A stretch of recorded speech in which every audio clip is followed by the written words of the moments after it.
ملک صاحب آپ یہ بتا دیں یہ قومی شاہراہ گزشتہ 17-18 روز سے بند ہوئی پڑی ہے، اس کی وجہ سے چھوٹی بڑی گاڑیاں مکمل طور پر بند ہوئی پڑی ہیں، سینکڑوں کی تعداد میں مسافر پریشان ہیں، ٹرک ڈرائیور پریشان ہیں، آپ ٹرانسپورٹ صدر ہیں، اس حوالے سے آپ کیا کر رہے ہیں ان کے لیے؟ بسم اللہ الرحمن الرحیم۔ جیسا کہ آپ صافی حضرات کو بخوبی علم ہے کہ گزشتہ 20 دنوں سے حالیہ بارشوں کی وجہ سے قومی شاہراہ بولان کے مقام پر جو شدید متاثر روڈ بحال نہ ہو سکا،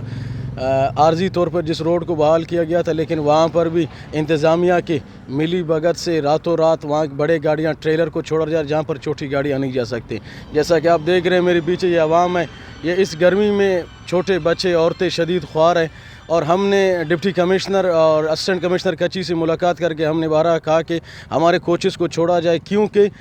اس وقت نہ ٹرین چل رہا ہے نہ کوئی اور اس طرح کوئی نظام ہے، تو لیکن اس کے باوجود بڑے گاڑیوں کو چھوڑ لے کے ہمارے کوچوں کو آج تو کوئی ٹائم ٹیبل انہوں نے رکھا ہے، جس کے خلاف ہم نے آج اہم اجلاس طلب کیا ہے ٹرانسپورٹروں کا، اور کل ہمارے صوبائی صدر انشاءاللہ تعالی سبی کا دورہ کریں گے، اور سبی کے مقام پہ یا ڈاڈر کے مقام پہ ہم قومی شاہراہ کو ہر قسم کے ٹریفک کے لیے بند کر دیں گے۔